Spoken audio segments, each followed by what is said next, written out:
This week, Danny Jenkins from Threatlocker is with us to discuss default deny. Then Colby Dorotoff from Abstract Security joins us to talk about data security strategy. Finally, in the enterprise security news, we do a vibe check, new startup funding, what happened to the cybersecurity skills shortage, tools for playing with local Gen AI models, some CVE assignment drama, a SIM-agnostic approach to detection engineering, pitch for charity, and a lost dog that doesn't want to be found. All that and more in this episode of Enterprise Security Weekly. This is a Security Weekly production for security professionals by security professionals. Please visit securityweekly.com/subscribe to subscribe to all the shows on our network. It's the show where we talk security vendors and aren't afraid to name names. It's Enterprise Security Weekly. Imagine a world where every threat, ransomware, supply chain attacks, zero-day exploits is stopped before it can even begin. Threatlocker makes that world a reality with a zero-trust approach to cybersecurity.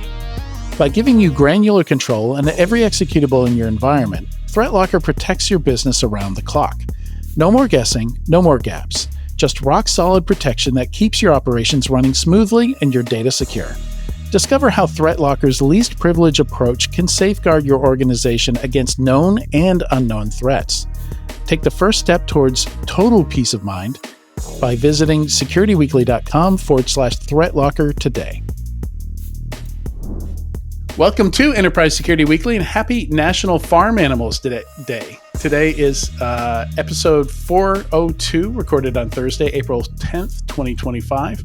I'm your host, Adrian Sanabria, and also joining us is the Dean of Data Science, the Knight of Neurodiversity, the Watcher of Data Center Waste, Jackie McGuire. How you doing, Jackie? I'm great. It's a beautiful day in Tucson, and I was just celebrating the fact that the pretzel crust pizza is back at my favorite really low-class pizza place, so it's a good day for me. Nice. Anybody who's, I don't talk about it much anymore because it's been a while, but I used to volunteer at some farm animal rescues and fond memories from that. That's today's crazy national holiday is Farm Animals Day. Because I'm a good wife, I have had many forays into husbandry with my husband, who convinced me to move from the Bay Area to a 40-acre ranch in the middle of nowhere outside Tucson, accumulate chickens and pigs. And then when we move back after the pandemic, we have goats that are still out there. And I actually like goats a lot better than goats are hilarious. Yeah. I always call them like dogs on bath salts. They're dogs insane. On bath salts. All right, a quick announcement, and then we'll get into it. I'll be running a panel cast with Fastly soon, titled "Security Without Speed Bumps: Using WAF Simulator to Transform DevSecOps Workflows." Join me for this exciting webcast on April 16th, so just next week. To register for this panel cast, you can go to securityweekly.com/WAF. So that's securityweekly.com/WAF. All right, this interview is sponsored by Threatlocker. And today's topic is default deny. We're excited to have Danny Jenkins, CEO and co-founder of Threatlocker, with us again today. This is your third time on the show, Danny. How are you? Good to see you again, Adrian. Thank you for inviting me back. Do we have a prize for a third timer? What's that? I said, do we have a prize for people's third time? That seems like a milestone that should be celebrated. Yeah. It's I have something new to say for it. Yeah. I don't know what the prize would be, but yeah, it's interesting. We can kind of go deeper on some of the questions. We can refer back to some of those older episodes. And I think we are going to be breaking a little bit of new ground here with this discussion, if only because I learned a lot when I went to Zero Trust World. So when I was there, I had a lot of conversations with Threatlocker customers and Threatlocker employees, and got a much deeper take on what you guys do, how some of the technology works. So that really kind of deepened my understanding of how you do what you do. Hopefully you got to enjoy some of the labs and, more importantly, the after party. The after party, yes. The labs, not as much. I was doing lots of interviews there, but yeah, I would have loved to dig into the product. So I'll have to do that next time because I do love to get some hands on. Cool. My knees hurt for like 3 days after the after party. I think I probably spent like 90% of my time on the dance floor with with Oh, some of our team, and yeah, it was. I had a lot of recovery after that. My spawn mask or venom mask is actually right behind me from that party. So I there's will never ever wear that suit again. The Iron Man suit that I wore, it was incredibly uncomfortable. Yeah, Danny, for those who didn't see, Danny had like a legit Iron Man suit. And that was my first thought looking at it, is I was like, everything that thing has to be pinching. yeah. It was painful, I can tell you that. But I managed to drink 3 glasses of wine and only broke one. That's an Yeah, accomplishment. lights and servos in that thing. It was an impressive suit, but yeah, yeah, that's got to be stressful. That is not a stretchy suit, right? Like you got to make sure that you fit.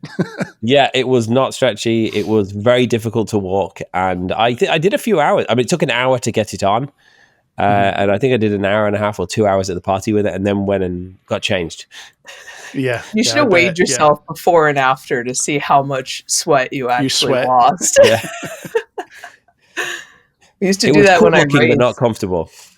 Yeah, well, it was, but for what it's worth, it was a fantastic after party. Yeah, I it was got, great. I forgot my costume at home, so I had to Instacart a costume. I was so annoyed because I had a really good one, and I was worried that like not a lot of people would participate. So I bought like a bunch of extra superhero stuff and just put it on tables all over the place so that people would.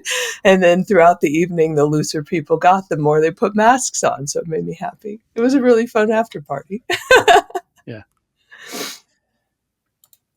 Yeah, if you can't tell, it was comic book themed. That afterbook party from the discussion here.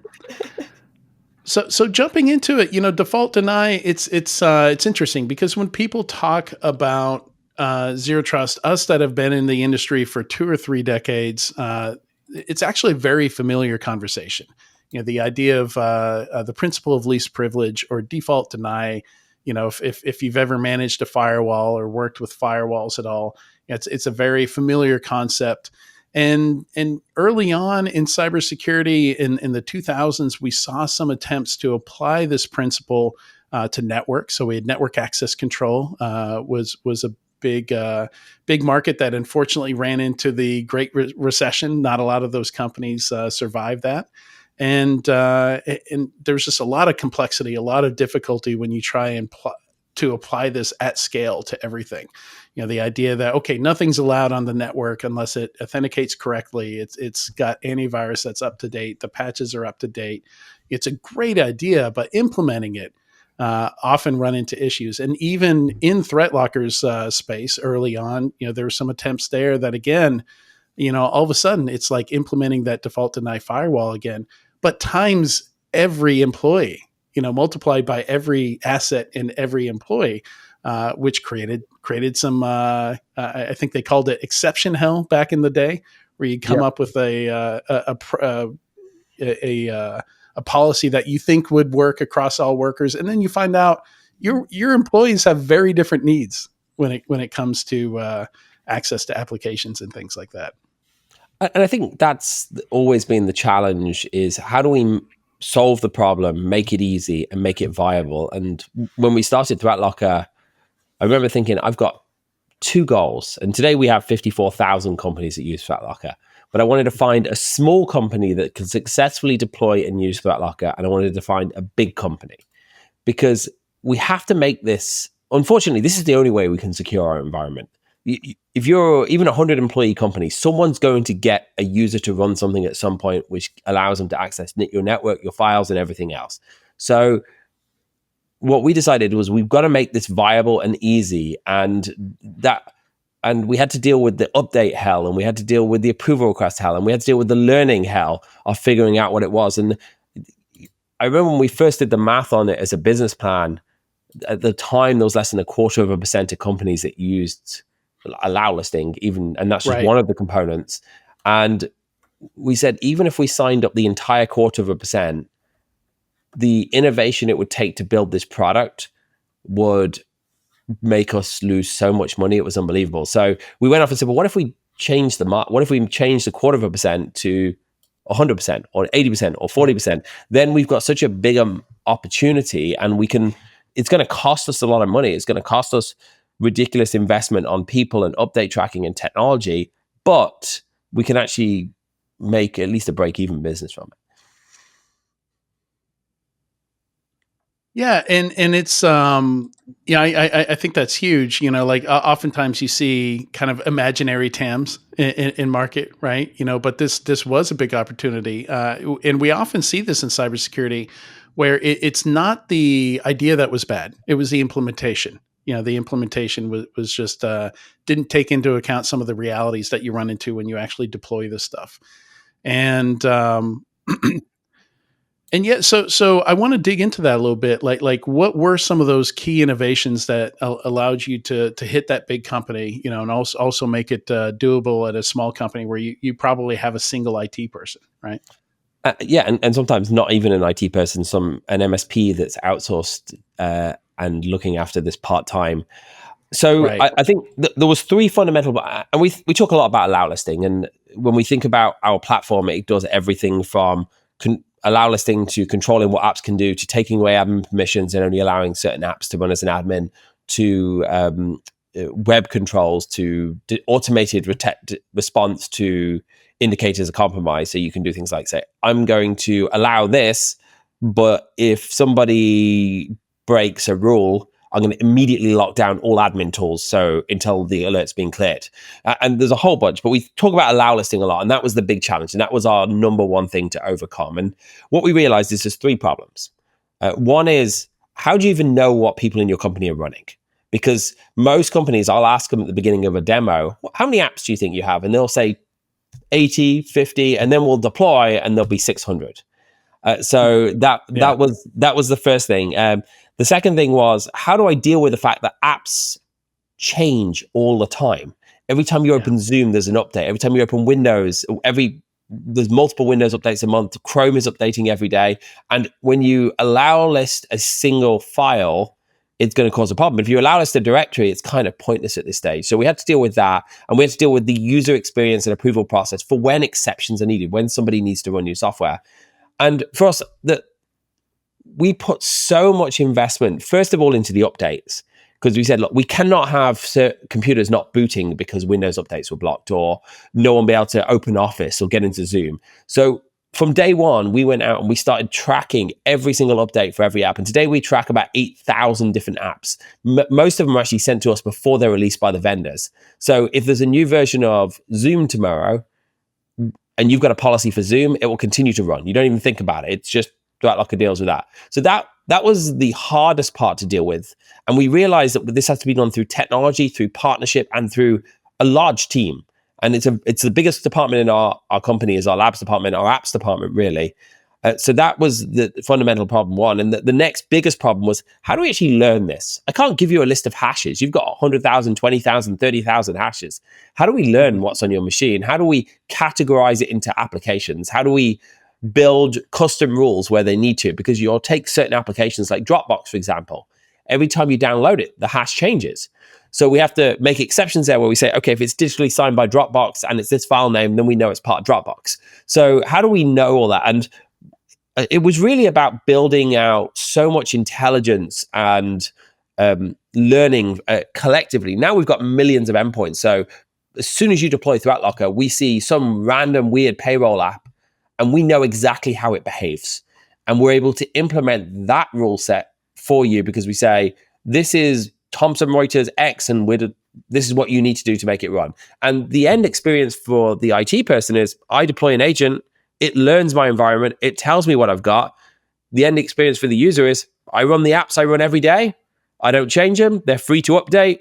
And if I accidentally download TeamViewer because someone called me and said they were from Microsoft, it's not going to run.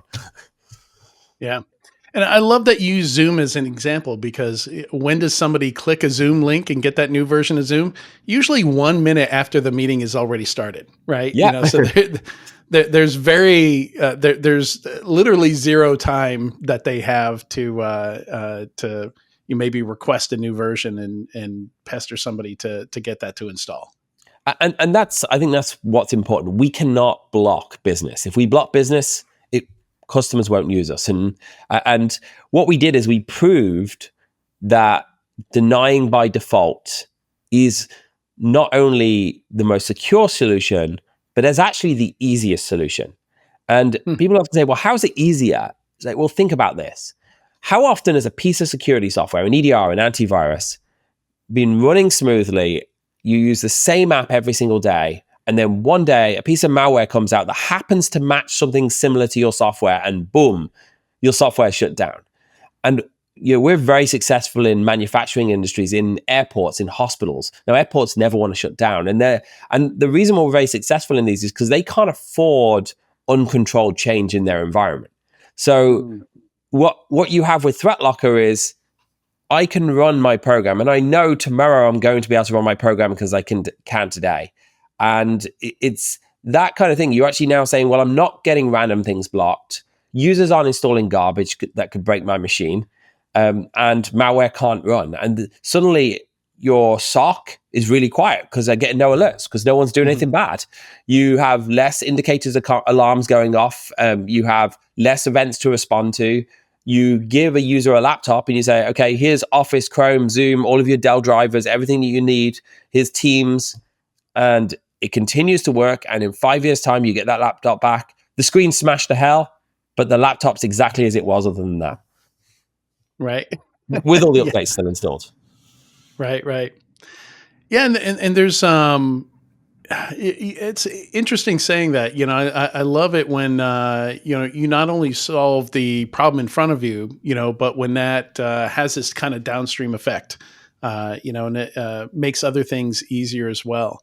And that totally makes sense. And that like one of the, I think one of the first places I saw kind of zero trust or default deny like really work well, there's this myth that coffee shop Wi-Fi or airport Wi-Fi is dangerous.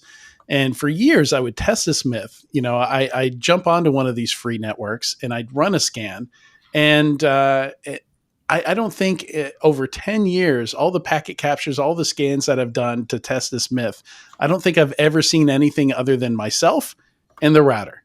Because they have client isolation. Wi-Fi networks have this feature called client isolation, because your need in that case is just to get out to the internet. There's zero need to get to other hosts on that network, and it was just such a slam dunk that I feel like not enough people appreciate that instance of default deny, and still we have this myth that companies will tell their employees not to join these networks, but in almost every case I've seen, person one at the coffee shop cannot touch person two on that network.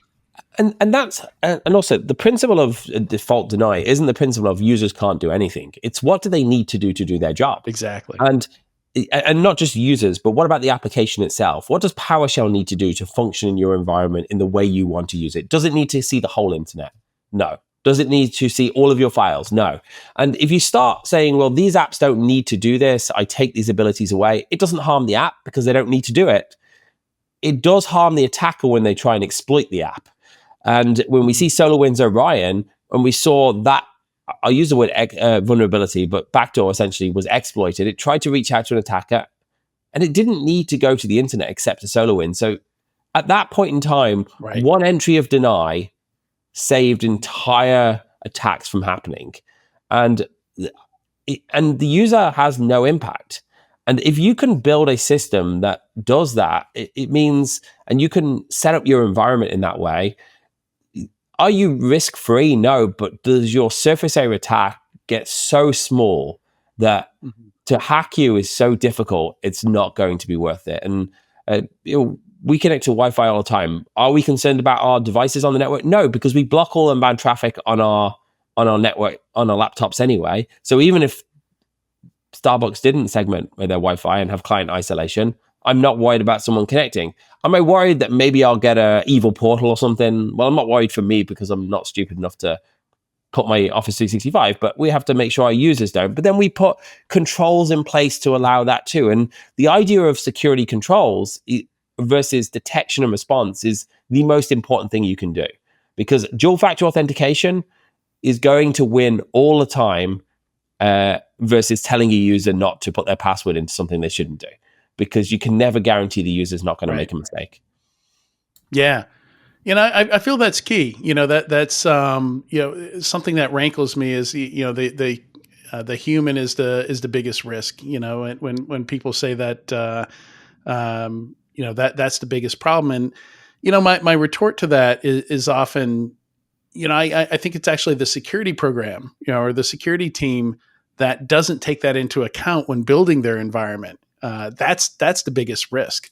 Is we know they're going to make mistakes. There's no amount of phishing training and security awareness testing that you can put them through to prevent them from making a mistake. So why don't you make an environment where it's okay to make a mistake, where the blast radius, the damages they can do is much less when they do make that inevitable mistake. And that's it. You have railings on your stairs, not because you're going to step off the edge of a step. It's for when you don't pay attention and you walk off the edge of your step. And that's the same. You put security and controls in place because people are going to make mistakes. So when a user downloads, and some users just, you can't teach them. And I remember a case of, and this user got really mad.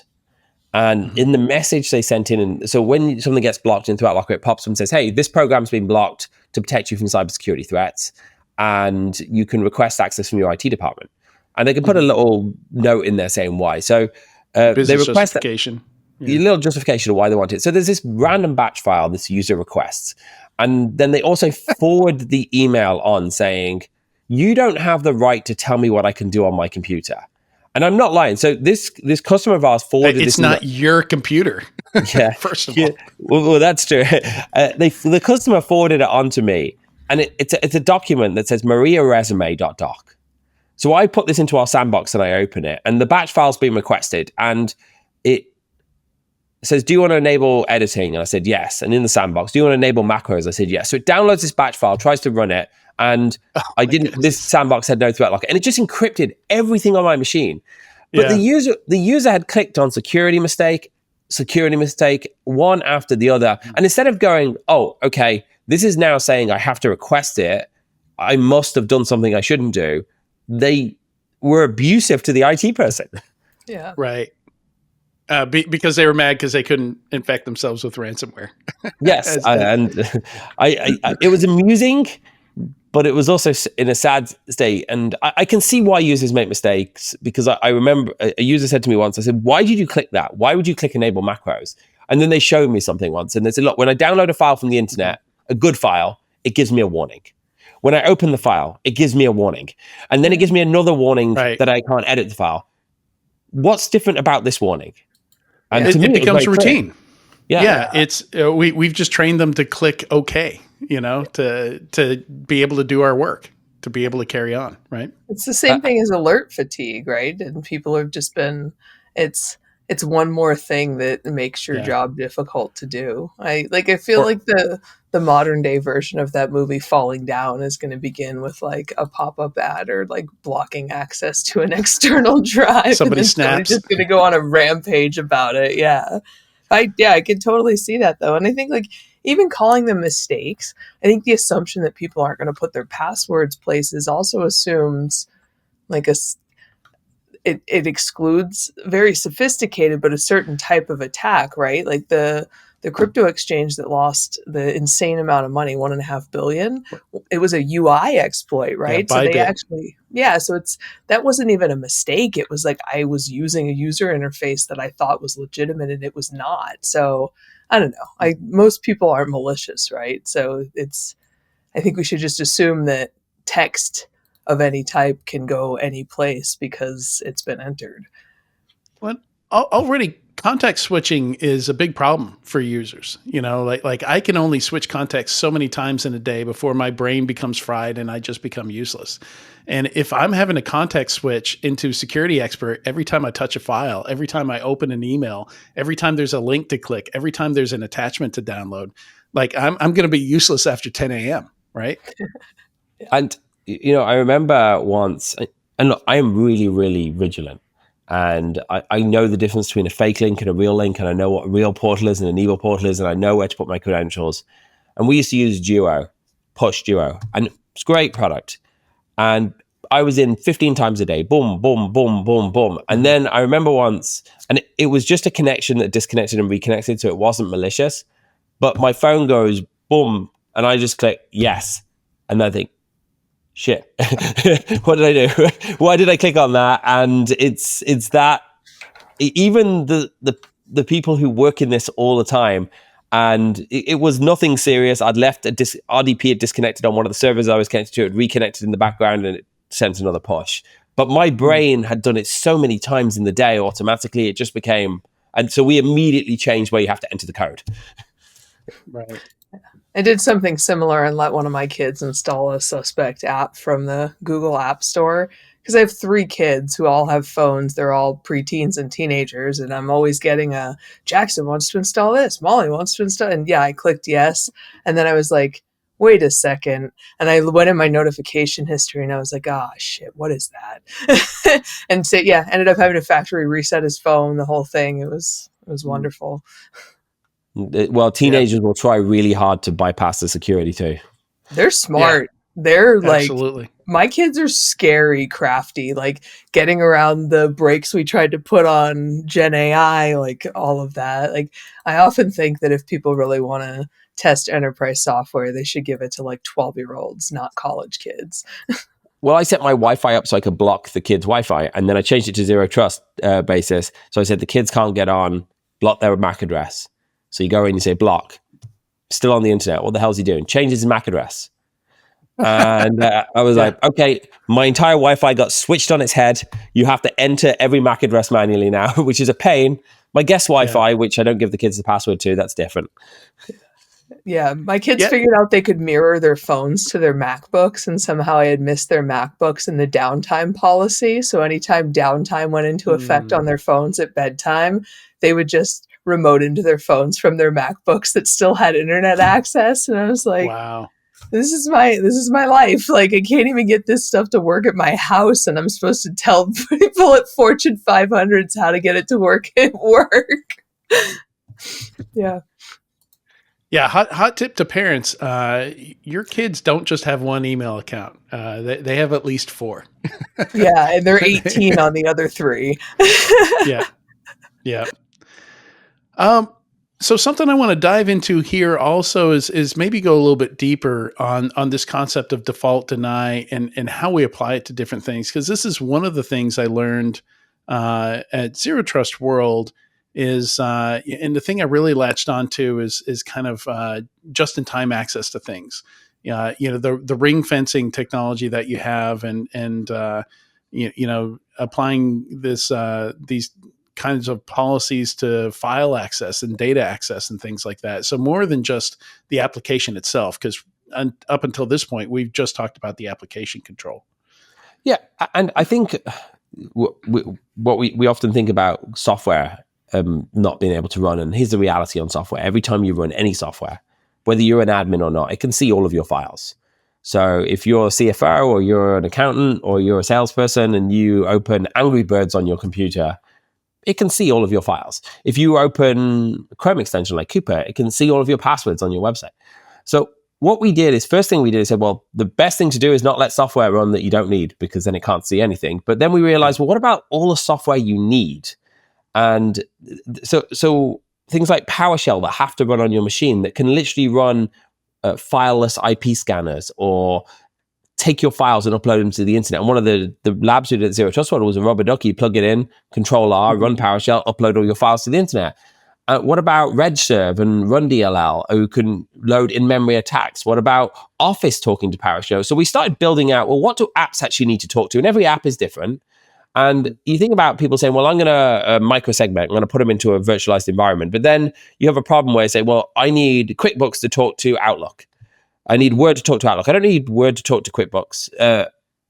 So I'm going to put them all in one big environment, but now they can all talk to each other. So what we said was, no, what if we actually say, what applications does this app need to call? What does Chrome need to call? Well, it doesn't need to call PowerShell for certain. It doesn't need to call command prompt. It doesn't need to spawn a command shell. Yeah. Yeah. It doesn't need to do any of these. And in theory, it should never be able to, but vulnerabilities happen. People download things. So we say, we're going to ring fence the application so it can't talk to any other applications apart from the ones it needs to. And again, we've got all that data, so we know what the applications need to talk to. Then we say, well, we're going to ring fence it, say, well, what files does it need to have access to? Most businesses have at least 500 applications in their environment. Everything from that little Logitech quick cam support app in the bottom right corner of your screen, Right. it was not written by a security professional. Everything from games to PowerShell to Office, all of those programs can see your data. You know how many programs need to see network shares on the average corporate network? 5 maybe at 500. Yeah. So we can just check a box and say this can't see any files, or it can only see these file types. Word can only see docx and XLSX because you might or doc files. So, yeah. And then if the application gets compromised, or when one application gets compromised, because the probability of a specific application being compromised is quite small, but the probability of one of those 500 becomes quite high, it won't be able to see your files. It won't be able to go out to the internet. And just by doing that, you can stop so many fileless attacks or weaponization of attacks or backdoors or vulnerabilities being exploited. And we think about Exchange vulnerability, which turned into a complete ransomware mess just by having an Exchange server on your network. GPOs were pushed out, ransomware to thousands of machines. Just by ring fencing IIS and saying it doesn't have access to this, this, and this, attack foiled. Yeah. And that's the. Sorry, go ahead, Jackie. I wanted to ask one question, and we're going to be out of time pretty soon, but this has to do with something coming home from Zero Trust World. So, Adrian, if you have a follow-up, you can go ahead, but I have a question about customer service. Go ahead. Okay, go for it. So I'm sitting at the airport coming home from Zero Trust World, and these two guys behind me are talking, and they noticed each other's swag. And so they're like, oh, are you, and they're like, yeah. And they're like, so what do you, what are you a customer? And they're like, yes, they are. And they start talking about response times and how Threatlocker has the best response times of any of their vendors, that they've never had to wait. So I want to get your theory, because I think I've worked with different vendors that have different theories on this, as you scale your business, how important it is to scale customer service and professional service and things along with that, kind of what your strategy has been that's made you that successful. Because it's, even after customers are all jazzed up after a concert and a good after party, it's unusual to hear them kind of that passionately advocate. So is there a strategy that you used, or kind of a theory that you had in mind when doing that to maintain that level of service? So I'll tell this as quick as I can. So when we started Threatlocker, we were onboarding a hospital. There's 3 of us. We didn't tell them there was 3 of us. And because you don't generally do that as a startup. You can't. So they say to us on the call, we need 24-hour support. We're a hospital. I said, yeah, we offer 24-hour support. So what we did is we installed like a live chat system, and we installed speakers throughout our entire house. And in the middle of the night, if someone came in, it'd be like, new visitor in the queue. And oh my God.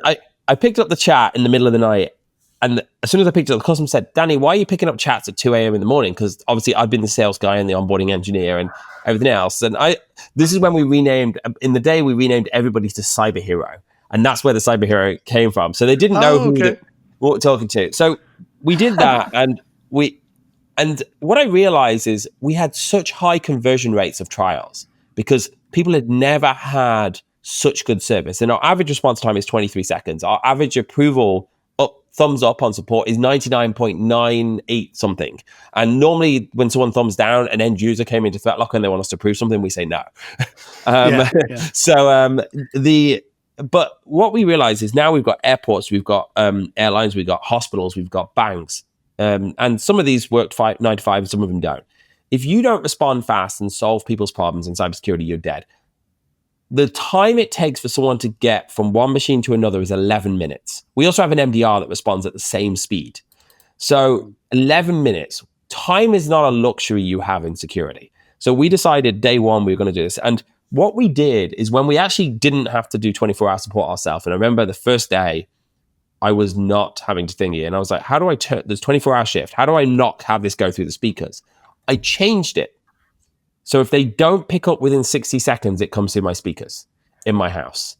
And, today we have 24-hour support. We have 600 people here. And I think the only way you get a team to appreciate and want to work as hard as you can, it did as a startup, is carry on doing it.